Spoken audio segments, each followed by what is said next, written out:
ನಮಸ್ಕಾರ ಸ್ನೇಹಿತರೆ, ಇಂದಿನ ನಮ್ಮ ಈ ವಿಶೇಷ ವಿಡಿಯೋಗೆ ನಿಮ್ಗೆಲ್ಲರಿಗೂ ಆತ್ಮೀಯ ಸುಸ್ವಾಗತ. ನಾವು ಪ್ರತಿದಿನ ಓಡುತ್ತಿರುವ ಈ ಜೀವನದ ಜಂಜಾಟದಲ್ಲಿ ಒಂದಲ್ಲ ಒಂದು ಕ್ಷಣದಲ್ಲಿ ನಮಗೆ ಕೆಲವು ಪ್ರಶ್ನೆಗಳು ಕಾಡುತ್ತವೆ. ಸಂಬಂಧಗಳು ಯಾಕೆ ಮುರಿದು ಬೀಳುತ್ತವೆ? ನಾನು ಇಷ್ಟೊಂದು ಕಷ್ಟಪಟ್ಟರೂ ನನಗೆ ಯಾಕೆ ಯಶಸ್ಸು ಸಿಗುತ್ತಿಲ್ಲ? ಜನರು ನನ್ನನ್ನು ಯಾಕೆ ಬಳಸಿಕೊಳ್ಳುತ್ತಾರೆ? ಈ ಎಲ್ಲ ಪ್ರಶ್ನೆಗಳಿಗೆ ಉತ್ತರ ನಮ್ಮ ಪ್ರಾಚೀನ ಗ್ರಂಥಗಳಲ್ಲಿ ಮತ್ತು ಜೀವನದ ಅನುಭವಗಳಲ್ಲಿ ಅಡಗಿದೆ. ಇಂದು ನಾವು ಚರ್ಚಿಸಲಿರುವ ವಿಷಯಗಳು ಕೇವಲ ಮಾತುಗಳಲ್ಲ, ಇವು ಜೀವನವನ್ನು ನೋಡುವ ದೃಷ್ಟಿಕೋನವನ್ನೇ ಬದಲಿಸಬಲ್ಲ ಶಕ್ತಿಶಾಲಿ ಮಂತ್ರಗಳು. ಸಂಬಂಧಗಳ ಅಡಿಪಾಯ ಮತ್ತು ಅಸ್ಥಿರತೆ. ಒಂದು ಸುಂದರವಾದ ಕಟ್ಟಡ ಹೇಗೆ ಗಟ್ಟಿಯಾದ ಅಡಿಪಾಯದ ಮೇಲೆ ನಿಂತಿರುತ್ತದೆಯೋ ಹಾಗೆಯೇ ಸಂಬಂಧಗಳು ಸಹ. ಒಂದು ಸಂಬಂಧದ ಅಡಿಪಾಯ ಕೇವಲ ಭಾವನೆಗಳು ಮತ್ತು ಪರಸ್ಪರ ಗೌರವದ ಮೇಲೆ ನಿಂತಿದ್ದರೆ ಅಂತಹ ಸಂಬಂಧಗಳು ಎಷ್ಟೇ ದೊಡ್ಡ ಬಿರುಗಾಡಿ ಬಂದರೂ ಅಲುಗಾಡುವುದಿಲ್ಲ. ಆದರೆ ಇಂದಿನ ಕಲಿಯುಗದಲ್ಲಿ ಹೆಚ್ಚಿನ ಸಂಬಂಧಗಳು ಸ್ವಾರ್ಥದ ಮೇಲೆ ನಿಂತಿವೆ. ಯಾವಾಗ ಒಬ್ಬ ವ್ಯಕ್ತಿಯಿಂದ ನಮಗೆ ಸಿಗುವ ಲಾಭ ನಿಂತು ಹೋಗುತ್ತದೆಯೋ ಆ ಕ್ಷಣವೇ ಆ ಸಂಬಂಧವು ಕರಚಿಕೊಳ್ಳಲು ಪ್ರಾರಂಭವಾಗುತ್ತದೆ.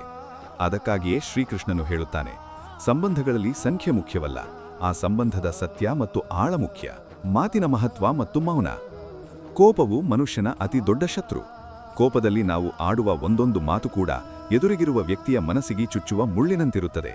ನೆನಪಿಡಿ, ಮನುಷ್ಯನ ಮನಸ್ಥಿತಿ ಕಾಲಕ್ಕೆ ತಕ್ಕಂತೆ ಬದಲಾಗಬಹುದು, ಆದರೆ ಆ ಸಮಯದಲ್ಲಿ ನೀವು ಆಡಿದ ಕಟು ಮಾತುಗಳು ಆಳವಾದ ಗಾಯವನ್ನು ಮಾಡುತ್ತವೆ. ಒಮ್ಮೆ ಬಿಟ್ಟ ಬಾಣ ಮತ್ತು ಆಡಿದ ಮಾತು ಎಂದಿಗೂ ವಾಪಸ್ ಬರುವುದಿಲ್ಲ. ಆದ್ದರಿಂದ ಕಷ್ಟದ ಸಮಯದಲ್ಲಿ ಅಥವಾ ಕೋಪದ ಸಮಯದಲ್ಲಿ ಮೌನವಾಗಿರುವುದು ಅತಿ ದೊಡ್ಡ ಶಕ್ತಿ. ಕಷ್ಟಗಳು ನಿಮ್ಮನ್ನು ಬಲಿಷ್ಠಗೊಳಿಸುವ ಶಿಲ್ಪಿ.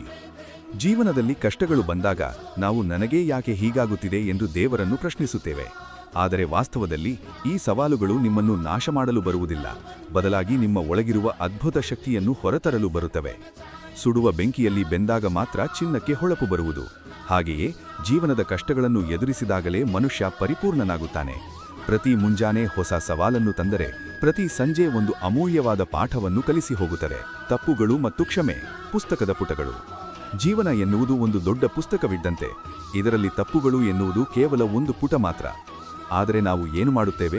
ಒಂದು ಸಣ್ಣ ಪುಟದಲ್ಲಿ ನಡೆದ ತಪ್ಪಿಗಾಗಿ ಇಡೀ ಪುಸ್ತಕವನ್ನೇ ಹರಿದು ಹಾಕುತ್ತೇವೆ. ಅಂದರೆ ಒಂದು ಸಣ್ಣ ಮನಸ್ತಾಪಕ್ಕಾಗಿ ವರ್ಷಗಳ ಕಾಲದ ಸುಂದರ ಸಂಬಂಧವನ್ನು ಕಡಿದುಕೊಡುತ್ತೇವೆ. ಇದು ಜೀವನದ ಅತಿ ದೊಡ್ಡ ತಪ್ಪು. ಆ ಪುಟವನ್ನು ಮರೆತು ಮುಂದಿನ ಅಧ್ಯಾಯವನ್ನು ಓದಲು ಪ್ರಾರಂಭಿಸುವುದೇ ಜೀವನದ ನಿಜವಾದ ಕಲೆ. ಕರ್ಮದ ಸಿದ್ಧಾಂತ ಮತ್ತು ಪುಣ್ಯದ ಫಲ. ಕರ್ಮ ಎನ್ನುವುದು ಮನುಷ್ಯನ ನೆರಳಿನಂತೆ. ನೀವು ಏನೇ ಮಾಡಿದರೂ ಅದು ನಿಮ್ಮನ್ನು ಹಿಂಬಾಲಿಸುತ್ತದೆ. ನಮ್ಮ ಪುಣ್ಯದ ಬ್ಯಾಂಕ್ ಬ್ಯಾಲೆನ್ಸ್ ಯಾವಾಗ ಮುಗಿಯುತ್ತದೆ ಎಂದು ನಮಗೆ ತಿಳಿಯುವುದಿಲ್ಲ. ಪುಣ್ಯ ಮುಗಿದಾಗ ದೊಡ್ಡ ರಾಜರು ಸಹ ಭಿಕ್ಷೆ ಬೇಡುವ ಪರಿಸ್ಥಿತಿ ಬರುತ್ತದೆ. ಆದ್ದರಿಂದ ಯಾರನ್ನೂ ವಂಚಿಸಬೇಡಿ. ನಿಮ್ಮ ಯಶಸ್ಸು ಅಚಾನಕ್ಕಾಗಿ ಸಂಭವಿಸುವುದಿಲ್ಲ. ಅದು ನಿಮ್ಮ ನಿರಂತರ ಪರಿಶ್ರಮ ಮತ್ತು ನಿಮ್ಮ ಒಳ್ಳೆಯ ಕರ್ಮಗಳ ಫಲವಾಗಿರುತ್ತದೆ. ಶ್ರೀಕೃಷ್ಣನ ಮಾರ್ಗದರ್ಶನ ಮತ್ತು ಅರ್ಜುನನ ಆಯ್ಕೆ. ಕುರುಕ್ಷೇತ್ರ ಯುದ್ಧದ ಸಮಯದಲ್ಲಿ ಅರ್ಜುನನ ಮುಂದೆ 2 ಆಯ್ಕೆಗಳಿದ್ದವು. ಒಂದು ಕಡೆ ಬಲಿಷ್ಠವಾದ ಸೈನ್ಯ, ಇನ್ನೊಂದು ಕಡೆ ಕೇವಲ ಶ್ರೀಕೃಷ್ಣ. ಅರ್ಜುನ ಆರಿಸಿಕೊಂಡಿದ್ದು ಶ್ರೀಕೃಷ್ಣನನ್ನು. ಯಾಕೆಂದರೆ ಸರಿಯಾದ ಮಾರ್ಗದರ್ಶಕನಿದ್ದರೆ ಯಾವುದೇ ಯುದ್ಧವನ್ನು ಗೆಲ್ಲಬಹುದು ಎಂಬ ನಂಬಿಕೆ ಅವನಲ್ಲಿತ್ತು. ನಿಮ್ಮ ಜೀವನದಲ್ಲೂ ಅಷ್ಟೇ. ಕೇವಲ ಜನರ ಗುಂಪನ್ನು ಸೇರಿಸಿಕೊಳ್ಳಬೇಡಿ.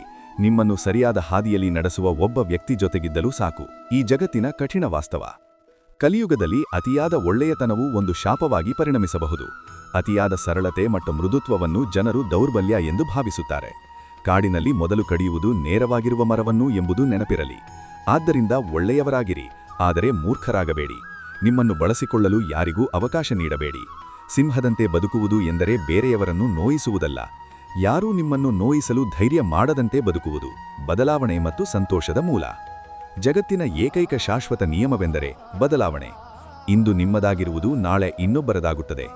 ಯಾವುದೋ ಕಳೆದುಹೋದ ವಸ್ತುವಿಗಾಗಿ ಅಥವಾ ವ್ಯಕ್ತಿಗಾಗಿ ಶೋಕಿಸುವುದು ವ್ಯರ್ಥ. ನಿಮ್ಮ ಸಂತೋಷವನ್ನು ಬೇರೆಯವರಲ್ಲಿ ಹುಡುಕಬೇಡಿ. ಯಾರು ತನ್ನನ್ನು ತಾನು ಪ್ರೀತಿಸುತ್ತಾನೋ ಮತ್ತು ತನ್ನ ಆತ್ಮನಿರೀಕ್ಷಣೆ ಮಾಡಿಕೊಳ್ಳುತ್ತಾನೋ ಆತನೇ ನಿಜವಾದ ಸುಖಿ. ಗೆಳೆಯರೇ, ಜೀವನ ಎನ್ನುವುದು ಒಂದು ರಥದಂತೆ. ಏರಿಳಿತಗಳು ಇರುವುದು ಸಹಜ. ಆದರೆ ನಿಮ್ಮ ಕೈಯಲ್ಲಿರುವ ಶಕ್ತಿ ಅಂದರೆ ಅದು ನಿಮ್ಮ ಕರ್ಮ. ಫಲಿತಾಂಶದ ಬಗ್ಗೆ ಯೋಚಿಸದೆ ಸರಿಯಾದ ಹಾದಿಯಲ್ಲಿ ನಡೆಯಿರಿ. ಯಾರೂ ನಿಮ್ಮನ್ನು ಬೆಂಬಲಿಸದಿದ್ದರೂ ಪರವಾಗಿಲ್ಲ, ನಿಮ್ಮ ಆತ್ಮವಿಶ್ವಾಸ ಮತ್ತು ದೈವಬಲ ನಿಮ್ಮ ಜೊತೆಗಿದ್ದರೆ ಸಾಕು. ನೆನಪಿಡಿ, ಈ ಜೀವನ ನಿಮ್ಮದು. ಜನರು ಇಂದು ನಿಮ್ಮನ್ನು ನೋಡಿ ನಗಬಹುದು, ನಾಳೆ ನಿಮ್ಮನ್ನು ಟೀಕಿಸಬಹುದು, ಆದರೆ ನೀವು ಯಶಸ್ವಿಯಾದಾಗ ಅವರೇ ಬಂದು ನಿಮ್ಮ ಸಾಲಿನಲ್ಲಿ ನಿಲ್ಲುತ್ತಾರೆ. ಆದ್ದರಿಂದ ಬೇರೆಯವರ ಯೋಚನೆ ಬಿಡಿ, ನಿಮ್ಮ ಅಂತರಾತ್ಮ ಹೇಳುವ ಹಾದಿಯಲ್ಲಿ ಮುನ್ನಡೆಯಿರಿ. ಈ ಮಾತುಗಳು ನಿಮ್ಮ ಮನಸ್ಸಿಗೆ ತಲುಪಿದ್ದರೆ ಮತ್ತು ನಿಮ್ಮ ಜೀವನದಲ್ಲಿ ಸಣ್ಣ ಬದಲಾವಣೆಯಾದರೂ ತರಬಹುದು ಎಂದು ನಿಮಗೆ ಅನಿಸಿದರೆ ಈ ವಿಡಿಯೋವನ್ನು ನಿಮ್ಮ ಆತ್ಮೀಯರೊಂದಿಗೆ ಹಂಚಿಕೊಳ್ಳಿ. ಜೀವನದ ಮತ್ತಷ್ಟು ಇಂತಹ ಸತ್ಯಗಳಿಗಾಗಿ ನಮ್ಮ ಚಾನೆಲ್ ಅನ್ನು ಸಬ್ಸ್ಕ್ರೈಬ್ ಮಾಡಿ. ಮುಂದಿನ ವಿಡಿಯೋದಲ್ಲಿ ಮತ್ತೆ ಭೇಟಿಯಾಗೋಣ. ಅಲ್ಲಿಯವರೆಗೆ ಒಳ್ಳೆಯದನ್ನು ಮಾಡಿ, ಒಳ್ಳೆಯದನ್ನೇ ಯೋಚಿಸಿ. ಮೊದಲಿಗೆ ಸಂಬಂಧಗಳ ಬಗ್ಗೆ ಮಾತಾಡೋಣ. ಯಾವುದೇ ಸಂಬಂಧವು ಭಾವನೆ, ನಂಬಿಕೆ ಮತ್ತು ಸತ್ಯತೆಯ ಮೇಲೆ ನಿಂತಿದ್ದರೆ ಅದು ಸುಲಭವಾಗಿ ಮುರಿಯೋದಿಲ್ಲ. ಆದರೆ ಸ್ವಾರ್ಥದ ಮೇಲೆ ನಿಂತ ಸಂಬಂಧವು ಕೆಲಕಾಲ ಮಾತ್ರ ಇರುತ್ತದೆ. ಇಂದಿನ ಕಾಲದಲ್ಲಿ ಜನರು ಸಂಬಂಧಗಳನ್ನು ಉಪಯೋಗದ ದೃಷ್ಟಿಯಿಂದ ನೋಡುತ್ತಿದ್ದಾರೆ. ಕೆಲಸವಿದ್ದಾಗ ಹತ್ತಿರ ಬರುತ್ತಾರೆ, ಕೆಲಸ ಮುಗಿದ ನಂತರ ದೂರ ಹೋಗುತ್ತಾರೆ. ಇದು ನಿಜವಾದ ಸಂಬಂಧವಲ್ಲ. ನಿಜವಾದ ಸಂಬಂಧವೆಂದರೆ ಕಷ್ಟದ ಸಮಯದಲ್ಲೂ ನಿಮ್ಮ ಜೊತೆ ನಿಂತಿರುವವರು. ಕೋಪದ ವಿಷಯ ಬಹಳ ಮುಖ್ಯ. ಕೋಪ ಬಂದಾಗ ನಾವು ಹೇಳುವ ಮಾತುಗಳು ನಮ್ಮ ಜೀವನವನ್ನೇ ಬದಲಾಯಿಸಬಹುದು. ಒಂದು ಕ್ಷಣದ ಕೋಪದಿಂದ ನಾವು ವರ್ಷಗಳ ಸಂಬಂಧವನ್ನು ಕಳೆದುಕೊಳ್ಳಬಹುದು. ಏಕೆಂದರೆ ಗಾಯ ಗುಣವಾಗಬಹುದು, ಆದರೆ ಮಾತಿನ ಗಾಯ ಎಂದಿಗೂ ಸಂಪೂರ್ಣವಾಗಿ ಗುಣವಾಗುವುದಿಲ್ಲ. ಆದ್ದರಿಂದ ಮಾತುಗಳನ್ನು ಆಯ್ಕೆ ಮಾಡುವಲ್ಲಿ ಜಾಗ್ರತೆ ಇರಬೇಕು. ಜೀವನದಲ್ಲಿ ಬರುವ ಕಷ್ಟಗಳು ನಮ್ಮನ್ನು ದುರ್ಬಲಗೊಳಿಸಲು ಅಲ್ಲ, ಬಲಿಷ್ಠಗೊಳಿಸಲು ಬರುತ್ತವೆ. ಪ್ರತಿ ಸಮಸ್ಯೆ ನಮ್ಮನ್ನು ಪರೀಕ್ಷಿಸುತ್ತದೆ, ನಮ್ಮೊಳಗಿನ ಶಕ್ತಿಯನ್ನು ಹೊರತೆಗೆದು ತರುತ್ತದೆ.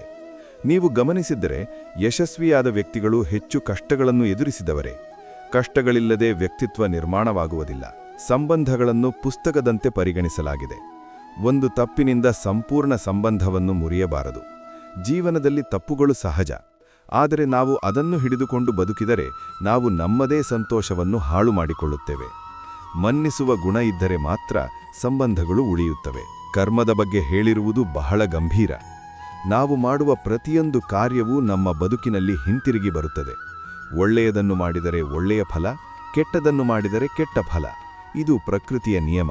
ಕೆಲವೊಮ್ಮೆ ನಾವು ಯಾಕೆ ನನಗೆ ಇಷ್ಟೊಂದು ಸಮಸ್ಯೆ ಎಂದು ಯೋಚಿಸುತ್ತೇವೆ, ಆದರೆ ಅದು ನಮ್ಮ ಹಿಂದಿನ ಕರ್ಮಗಳ ಪರಿಣಾಮವಾಗಿರಬಹುದು. ಮತ್ತೊಂದು ಪ್ರಮುಖ ವಿಷಯ ಆತ್ಮಪರೀಕ್ಷಣೆ.